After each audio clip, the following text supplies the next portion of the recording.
antropologia bíblica, vimos aí os motivos, alguns dos motivos pelos quais essas teorias acerca da evolução, da seleção natural e da evolução das espécies são aceitas amplamente na sociedade. E vimos aí tanto a questão da doutrinação das crianças já em tenra idade, a grande quantidade de material didático que é distribuído e que favorecem a esta perspectiva, tá certo? Essa validação dessa teoria, e a sociedade, né, os intelectuais formados nesta base educacional são aqueles que propagam essa ideia através dos veículos midiáticos, né, a televisão, o rádio, o jornal, as mídias de internet. E a internet surge como uma possibilidade de fazer contrabalancear um pouco essas influências, quando surgem questionadores e conseguem espaço através de vídeos da internet para contra-argumentarem, né, com essa teoria que tem sido imposta. E aí vimos a culpa da religião penumbrista no sentido de não ser honesta no trabalho que deveria desempenhar, em primeiramente ser fiel às escrituras sagradas e segundo dar prioridade à transmissão da verdade. Mas vimos aí as religiões, as instituições religiosas, elas perseguirem pessoas simplesmente por questão de contrariedade às suas ideias, às suas ideologias, aos seus dogmas. Então, em vez de se preocuparem em apresentar a verdade, se preocuparam muitas das vezes em implementar perseguição contra indivíduos a fim de silenciar suas vozes, ou fazerem guerra entre as instituições visando a totalidade do poder, visando a imposição. Então vimos muitos grupos religiosos se desgastarem em perseguições inúteis, em guerras praticidas, e atualmente vemos a religião se autodestruindo por meio da comercialização, a religião abandonando o seu papel de representante da palavra, da verdade, representante da vontade de Deus, e se empenhando em obter lucro através de comercialização da Sagrada Escritura, do milagre, da pregação, saindo do seu âmbito, que é o âmbito da apresentação da verdade ao homem, da orientação, do aconselhamento, no sentido de trazer a humanidade para uma consciência acerca de Deus, abandonando todo esse seu viés, seu propósito, para simplesmente lidar de uma forma comercial com as pessoas, né? Então Pedro já havia alertado na carta que surgirão falsos profetas, surgirão falsos mestres que farão negócio das igrejas, e farão negócio dos santos, dos fiéis. Então Pedro já vislumbrava na sua época problemas semelhantes, e profeticamente já falava acerca do grave problema da nossa época, que tem sido a teologia da prosperidade. Então igrejas que se debandam para a ala da teologia da prosperidade não se preocupam com a anunciação da verdade, não se preocupam com a propagação daquilo que é de acordo com a palavra de Deus, mas simplesmente da distorção para obter lucro das pessoas. E aí finalmente o problema do sofrimento. Vemos a grande desgraça, a grande destruição que causa o sofrimento humano, como isso deixa as pessoas desnorteadas, as pessoas confusas, deixa as pessoas sem uma orientação, deixa as pessoas sem perspectiva. Mas vimos que a origem de todo este mal que hoje agrava a sociedade tem seu ponto de partida, seu início a partir do pecado. E o pecado é exatamente a distorção da vontade de Deus. Então a vontade de Deus para o homem é uma vontade perfeita, agradável, é uma vontade que vem a trazer felicidade ao ser humano, à raça humana. Todavia, quando o homem se distancia da vontade de Deus e envereda pelo caminho do pecado, da desobediência flagrante a Deus, da oposição a Deus, da rebeldia, da rebelião contra a vontade de Deus, na verdade essa sua rebeldia, essa sua rebelião não trará, não infligirá sofrimento a Deus, mas sim a Ele mesmo. A rebelião contra Deus, chamada pecado, inflige sofrimento grave ao próprio ser humano. Então vemos que o pecado gera consequências nefastas, né? Dentre as consequências temos a destruição, a fome, a guerra, as doenças, todo aquele quadro de sofrimento que podemos observar na sociedade da atualidade. E vemos que o caminho de volta para sair desse buraco, para sair dessa fossa, É exatamente o homem voltar à comunhão com Deus e gozar da alegria, da felicidade, do seu plano perfeito para a sua vida. Quando o homem está de acordo com o plano de Deus, o homem sabe o que é felicidade de verdade. Como diz, né, a Sagrada Escritura, que a vontade de Deus não nos acarreta em dores, nos acarreta em sofrimento.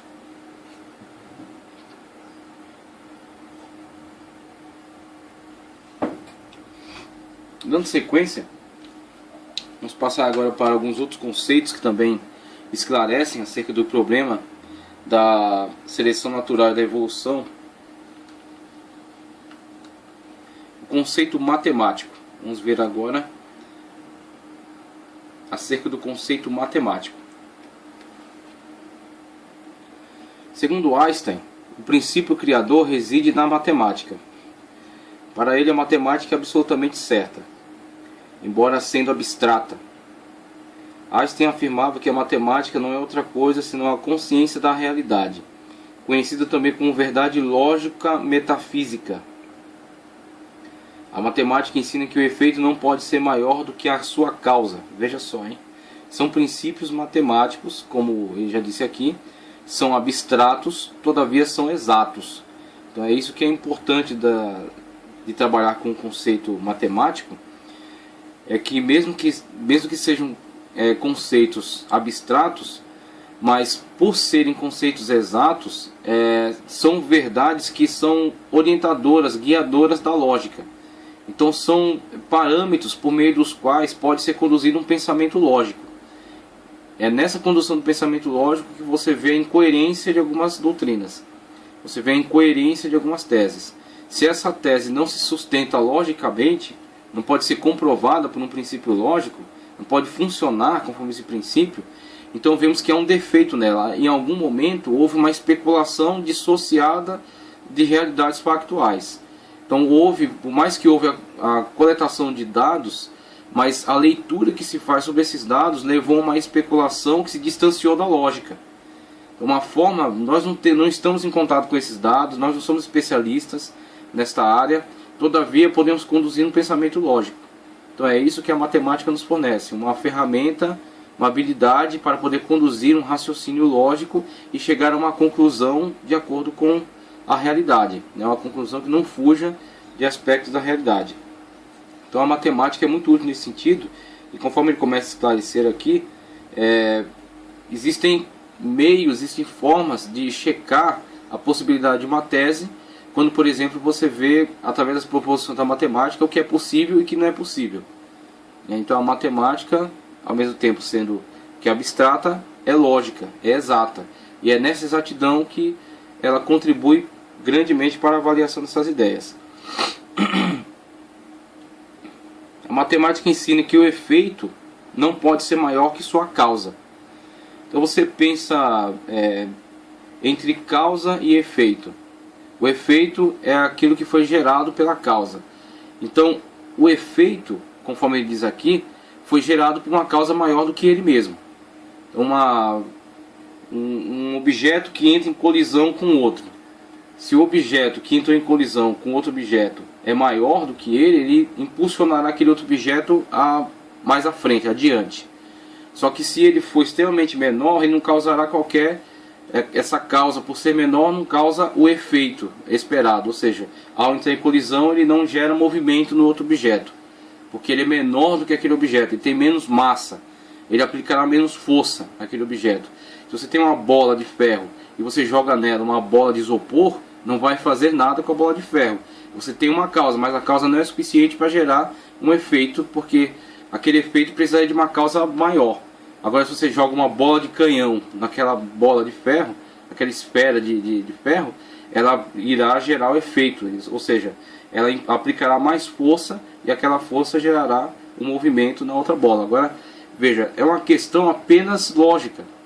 Não é necessário se aprofundar tanto em doutrinas, em pesquisas biológicas, em pesquisas antropológicas. É simplesmente uma questão de raciocínio. O menor não pode conter o maior, nem atualmente, nem potencialmente. Sendo assim, quando o efeito maior parece ser causado por uma causa menor, então este menor não é a causa, mas tão somente uma condição ou um veículo do maior. O efeito sendo maior que a causa. Então, isso que pensava-se ser uma causa, na verdade não é ela. A causa está em outra coisa. Era apenas um meio condutor que levou até aquele efeito, né? É um meio condutor que levou até aquele efeito. Então, o que acontece? Esse efeito necessita de algo maior do que ele para poder ser impulsionado. Aquilo que dará movimento a ele, aquilo que gerou este efeito, necessariamente é maior do que ele. E se a causa, em algum momento é verificado uma causa que seja menor do que aquele efeito, é porque na verdade essa não é a causa. Estava se pensando erroneamente que essa seria a causa, mas não é. Apenas um meio pelo qual se chegou àquele efeito. É apenas um condutor para o efeito. Vamos tomar uma árvore como exemplo disso. Uma semente não é a verdadeira causa da planta, como um ovo também não pode ser a verdadeira causa da galinha. Isso porque tanto a planta quanto a galinha são maiores, mais perfeito do que a semente ou o ovo. Sendo assim, tanto o ovo quanto a semente são apenas uma condição para o aparecimento da galinha, da planta ou da galinha, mas nunca a causa causadora, né? Aquilo que gerou, aquilo que produziu a totalidade daquele efeito. Diz Einstein que a causa é sempre um agente intrínseco do efeito, ao passo que a condição é apenas um agente extrínseco. Uma semente colocada sobre uma mesa não produzirá a planta, visto que ela não é a causa da planta, mas quando esta semente é colocada na terra úmida, com suficiente calor solar, brota em planta. Neste caso, é o próprio cosmos a causa atuando pela semente, que é apenas uma condição para a atuação da causa. O mesmo se dá com o ovo quando incubado, exposto à atuação da causa cósmica, produz a ave. E aí através desse exemplo da árvore e da semente, muitas das vezes pensa-se erroneamente que a semente é causa para a árvore, quando na verdade a semente é apenas uma condutora para chegar ao florescimento, ao nascimento da árvore, né? Porque pense, se a semente fosse a causa suficiente para a árvore, se necessitássemos somente da semente para produzir a árvore, logo a semente não necessitaria de outras causas, não necessitaria de outras condições, aliás, não necessitaria de outras condições para poder gerar a árvore, o que não é verdade. Se você pegar a semente e colocar ela em cima de uma mesa, ela não vai produzir uma árvore. Se você pegar a semente e colocar em cima no piso de cimento, também não gerará uma árvore. Logo, a semente não é causa suficiente para gerar o efeito árvore. A semente é apenas um meio condutor para se chegar ao efeito árvore. Então, a semente colocada no ambiente adequado, com solo, com nutrientes, umidade, luz solar, tá certo? Então ela poderá gerar a árvore, porque nela existem as características da árvore, existe o código genético da árvore, vamos dizer assim. Existe tudo aquilo que necessita ser desenvolvido para chegar como um efeito árvore, ao resultado árvore. Mas ela não é a causa suficiente. A causa é o cosmos no qual ela está inserida. Então o cosmos, né, toda a atmosfera, a biosfera, é maior do que a árvore. A totalidade da biosfera, mais a semente, que é o meio condutor, onde tem todas as características, os códigos para gerar esta árvore, gera o efeito árvore. Então a semente foi apenas um condutor. A causa tem que ser maior do que o efeito. A causa é a biosfera. A chamada potencialidade, aquilo que ainda não é, mas pode ser, é a idoneidade da condição para servir de veículo. A idoneidade da condição para servir de veículo ou agente intermediário entre a potência e o efeito.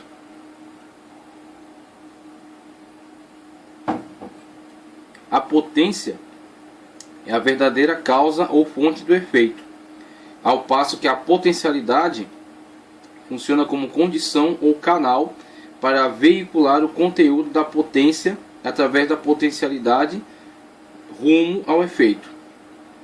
Por exemplo, um encanamento não produz água se não estiver ligado a uma fonte. O encanamento funciona como veículo intermediário entre a fonte e a torneira. se houver no encanamento apenas 1 tonelada de água, não pode sair da torneira mais de 1 tonelada, nem que alargássemos a bitola do encanamento. Mas se ligarmos o encanamento a uma nascente de água permanente, então podem sair da torneira milhares de toneladas, embora o encanamento seja apenas de meia polegada. O maior erro de certas teorias chamadas científicas, cometem sobre a origem do homem é um erro fundamental de matematicidade. Admitem essas teorias a possibilidade de um efeito maior produzido por uma causa menor. Então, primeiramente, antes de partir aqui para o exemplo que ele traz, essa questão de potencialidade, conforme ele coloca aqui, potência e potencialidade.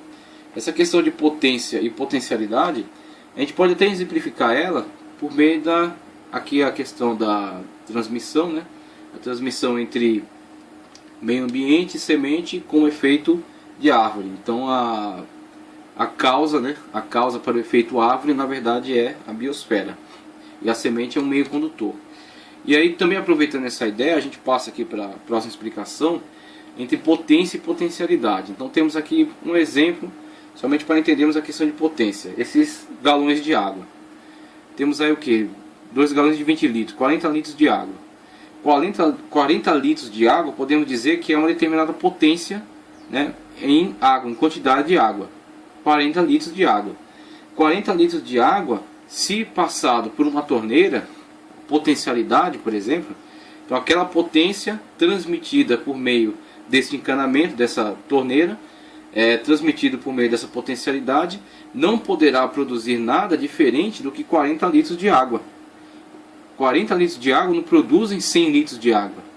E 40 litros de água também não produzirão 20 litros de água. Se não se perder pelo caminho, ele terá como resultado os 40 litros de água, que é a potência transmitida pela potencialidade, e gera então o resultado tal qual a potência aplicada.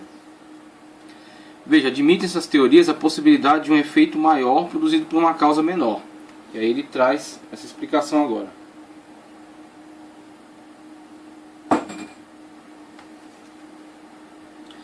Todos admitem que o homem é algo maior do que o mais perfeito dos animais. Se dermos ao homem o grau 100 e ao animal mais perfeito o grau 50, não podemos admitir que o 100 do homem tenha vindo do 50 do animal.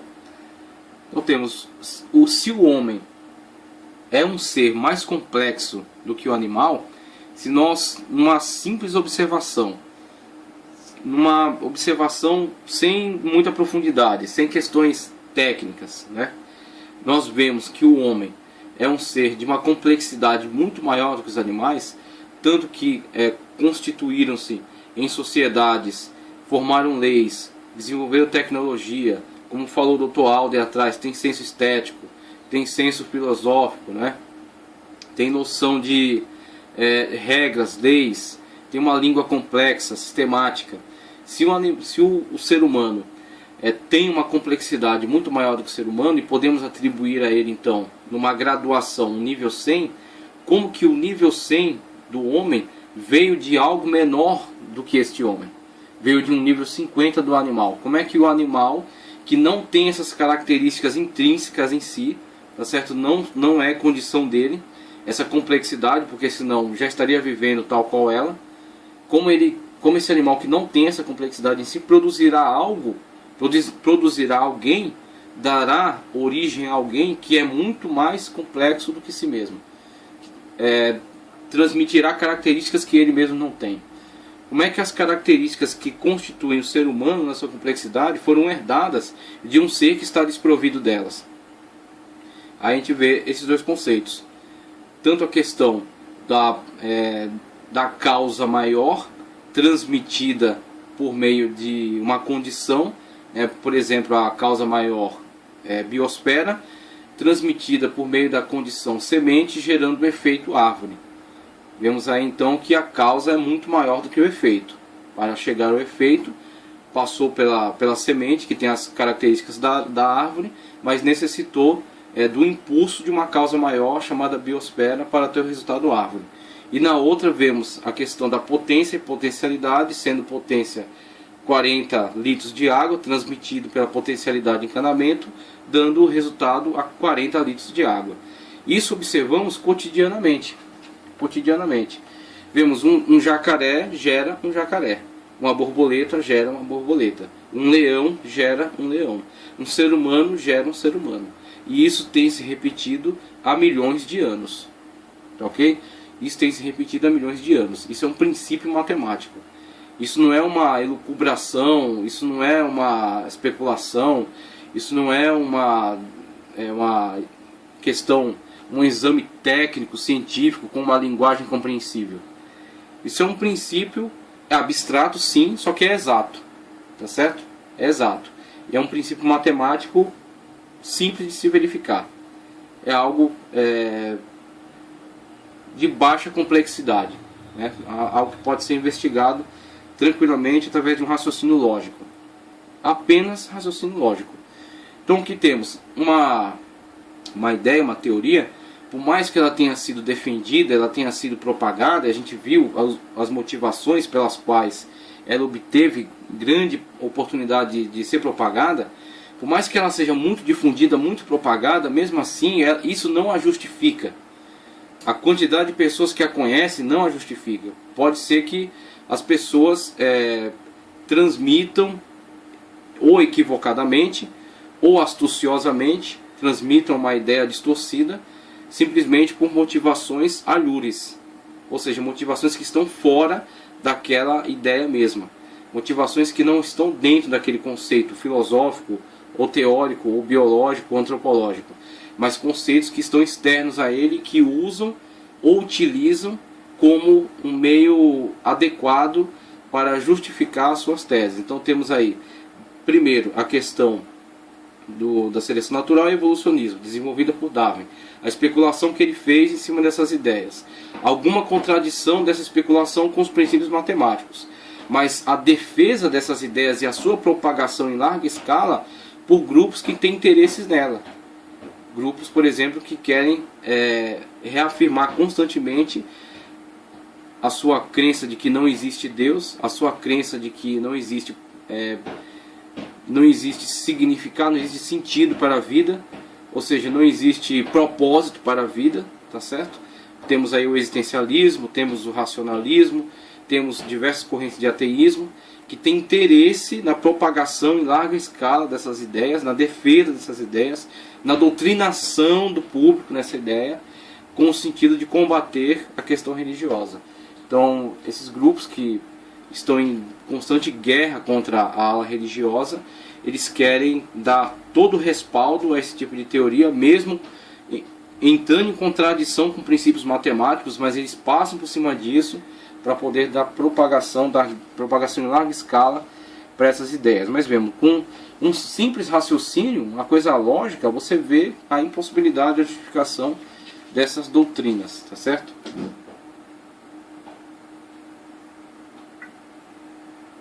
Na continuidade, a gente vê aqui alguns outros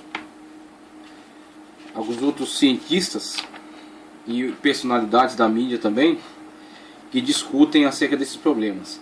E aí temos este cidadão aqui, Erich Anton Peter von Däniken. É um teórico, escritor e arqueólogo suíço, um dos fundadores da AAS. Não é AAS, não, ele ficou dividido ali. AASRA. Mundialmente conhecido por escrever o livro Eram os Deuses Astronautas, livro que é muito propagado aí, você acha facilmente nas lojas. Eram os Deuses Astronautas, nascimento 14 de abril de 1935, 82 anos, Zofingen, nacionalidade suíço. Temos aí o Sr. Däniken. Um dos mais conhecidos escritores modernos, Erich von Däniken, acha tão impossível derivar o homem de um animal sem assassinar a lógica matemática, que concebeu a ideia fantástica de que o homem foi trazido de outras regiões do universo pelos deuses astronautas. E aí temos, para ele, isso aqui é tão incoerente, é tão contraditório com princípios básicos da matemática, da lógica, né, princípios exatos, que ele julgou ser impossível o homem ter sido derivado de seres com potencialidade menor do que ele mesmo. tá certo? Então levou ele até a conceber ideias fantásticas de que o homem possa ter vindo de seres mais evoluídos que vieram do espaço. E aí temos aí o cara descambando para a ufologia. Ele foi aí recebido aí pelo Jô Soares no seu programa e também pelo Danilo Gentili, que gostam aí dessas coisas fantásticas, né? Essas coisas que dão mídia. Concebeu a ideia fantástica de que o homem foi trazido de outras regiões do universo pelos deuses astronautas. Em face desta absoluta impossibilidade matemática, certas teorias evolucionistas apelam para uma potencialidade evolutiva. Na realidade, uma camuflagem, uma fuga para dentro das trevas da antimatematicidade e de um silogismo absoluto. Não existe nenhuma espécie de potencialidade por si mesma. Para produzir algo maior do que ela mesma, a potencialidade 10 nunca produzirá 20, a potencialidade 50 nunca produzirá 100. Pela simples razão porque o maior não está contido no menor, nem explicitamente visível, nem implicitamente invisível. O homem 100 não está contido no animal 50, nem potencialmente, nem atualmente, nem implicitamente, nem explicitamente. Admitir semelhante possibilidade de destruir toda a matemática e toda a lógica. Daí se segue com absoluta certeza que o 100 da natureza do homem não veio dos 50 da natureza do animal. Daí porque o animal não é a causa do homem. O que aconteceu e o que a ciência parece ter descoberto é que o corpo humano fluiu através de corpos animais. Mas a verdadeira causa não está no corpo humano relativamente ao corpo do animal. A diferença essencial está em outra parte. Há um abismo intransponível entre o corpo e a mente. Nunca um corpo se transformou em mente, por seu próprio poder intrínseco. Assim como nunca o 50 pode dar um 100 por virtude própria. Se apareceu no homem algo essencialmente maior do que aquilo que existe no animal, esse maior não veio do corpo animal, nem do corpo do homem, mas veio de alguma causa ou fonte essencialmente maior do que o corpo do animal e o do homem.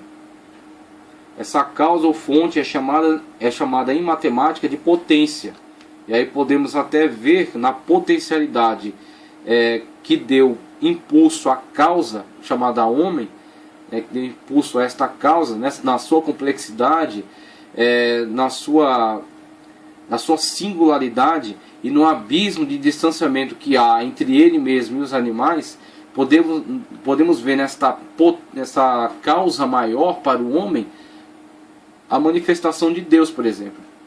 Podemos ver a manifestação de Deus. Dainiken viu a manifestação de um ser alienígena, um ser de outro planeta que seja mais evoluído que o homem e que dê origem a um homem aqui na Terra. Então o cara resolveu entrar para essa área aí, resolveu descambar para essas áreas. Mas podemos dizer que Deus é a potencialidade para chegar no resultado homem, no efeito homem. Que pode fluir, é a potência para chegar no efeito homem, que fluiu em potencialidades, canais ou condições. Todas as potencialidades e todos os efeitos vieram da infinita potência, Deus, que alguns filósofos a chamavam de alma do universo, Logos. A matemática diz que todos os finitos vieram do infinito, mas concorda também que um finito possa ter fluído do infinito através de outros finitos. A ciência demonstrou que todos os finitos são condicionados ou veiculados por outros finitos. A matemática diz que o matemático diz que na matemática reside o princípio criador. O cientista diz que na ciência está o processo evolutivo. E aí temos o conceito da filosofia universal, desenvolvido por Humberto